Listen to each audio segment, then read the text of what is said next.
We've been speaking to various business leaders about what they want from you if you win. We spoke to S4 Capital's Martin Sorrell. He says the workers' rights reforms proposed by your deputy leader Angela Rayner are your Achilles heel, the thing that worries him big time. S4 Capital is, of course, a big UK business. Why is Martin wrong?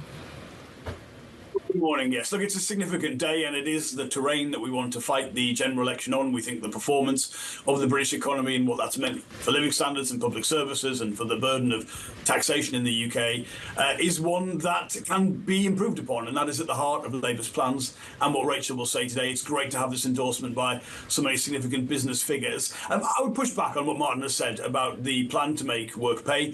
What we see in the UK is obviously a set of data around growth and productivity and business investment that needs to be improved. But we've got to do that in a way which benefits every part of the UK and which will also make sure that people have the kind of secure jobs a strong economy is built around. And we built that programme with input from trade unions, from business figures. The fact it's a part of our programme and at the same time has such significant business endorsement for the overall Labour position, I think is noteworthy. And look, when it comes to things like banning practices like fire and rehire, the balance we've struck, so we acknowledge, of course, that businesses at times need to restructure, but we need to do things in a way which isn't, for instance, like what we saw with P&O ferries in the UK.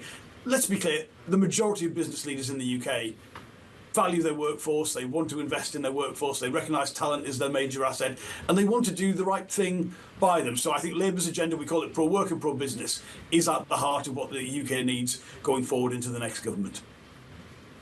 So you've got a difficult balance between workers' rights and what business wants. Another difficult decision you've got to make is on fiscal policy. The Institute for Fiscal Policy is saying you can't just cross your fingers and hope growth is going to spare you those tough choices. So specifically, Johnny, which departments are going to have their budgets cut?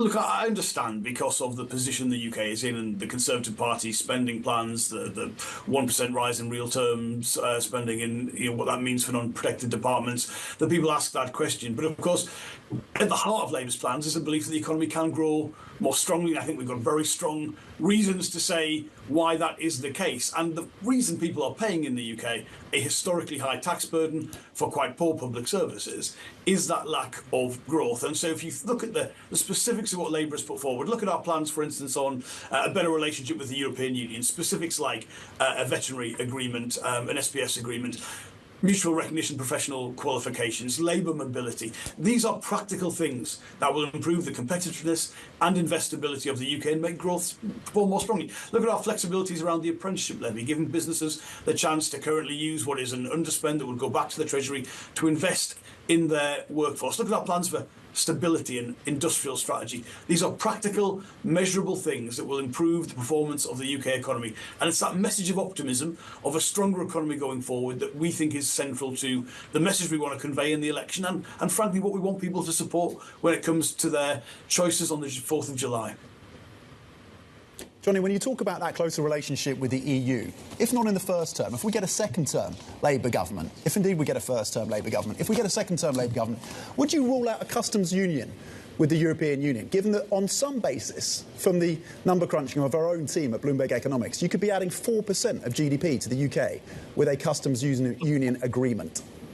It's not part of our plans. And look, let's be clear, let's not be talking about any second terms here. There's a big hurdle for Labour to get to beat the Conservative Party based on where we were in 2019. But the reason we haven't put that forward and aren't looking at that, and I understand how difficult Brexit has been for many businesses, you can't minimise that, it is that we recognise one of the principal causes of how the UK is viewed, particularly around the world by international investors, is the political instability where we've seen, in a calendar year, 3 British prime ministers. It's embarrassing, but it has a real economic effect. And we feel if we were to relitigate, to relive some of those battles around the constitutional structures post-Brexit, whether it's single market, whether it's customs union, we simply could not provide the political stability which people need more than anything else when it comes to doing business in the UK. So what we put forward instead are practical trade-based improvements like I've just outlined. We should always be looking to have better better trading relationships with every jurisdiction around the world. I think that is a genuinely better way forward.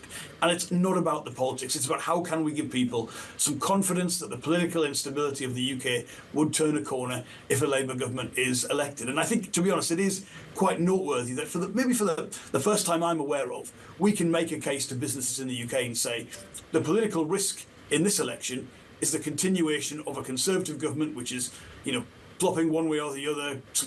Really quite unusual announcements so far in the election campaign. The real safety, the real stability would actually come from a change of government to a Labour administration. That is significant, but we recognise why it is so important after the last few years of political life in the UK. Jonathan, talk to us a little bit about how you're addressing perhaps the bigger companies, the multinationals that are ultimately looking elsewhere for that growth, who have been super invested in the UK for decades to come and are now looking to Paris, Frankfurt, et cetera, and are ultimately responsible for the hiring in the UK. What are you doing? What can a Labour government do to appeal to the big corporates based here in London?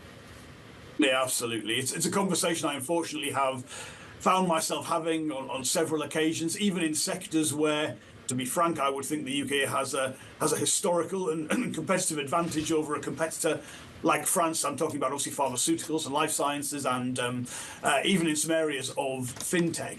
Now, what those businesses will say to us first of all is, look, you have to be a more stable place. That has to be at the heart of your pitch, whether that's your fiscal rules, whether that's your commitment to, frankly, the kind of good processes we didn't see when the UK had that mini budget under Liz Truss. They do want a clear industrial strategy. They want some confidence that the plans the government have are not going to change day to day. So think about, for instance, the changes to phasing out of petrol and diesel engines for new build vehicles in the UK. That change, they want some stability in plans around that. And then they want a set of actions, again, whether it's on the apprenticeship levy or whether it's on some real ambition around net zero, where they're really quite spooked by some of the government's language around that. It's stability and ambition really at the heart of each one of those plans. That's what they ask us for. It's not unreasonable. Yeah.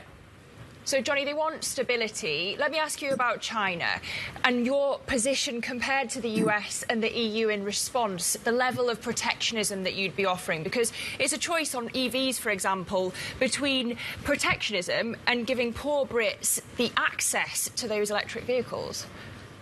It is, I think, one of the, if not the biggest business and trade question facing a country like the UK. Now, I always want to caveat this at the beginning by saying, even in the US, where you've got a very assertive set of trade measures in relation to China, you do obviously see bilateral trade at record levels. So it's a more complex picture than is sometimes described in some parts of the media. Look, I am concerned about unreasonable, unfair competition from China when it comes to things like EVs. I want to see cooperation with China where we can do that, but I've got to take a view which obviously makes sure that international competition in the trading system is a fair one. I am waiting to see how the current government may react to what we've seen in terms of what the EU might do. But I do also recognise that, frankly, what the US or the EU will do will obviously have an impact in terms of where trade diversion may come from on the UK. So look, I am very worried about some of what I think of as unfair competition, but I want to make that and activate that in a way which tries to make that trading relationship a one that endures where we can do that. But it's got to be fair competition.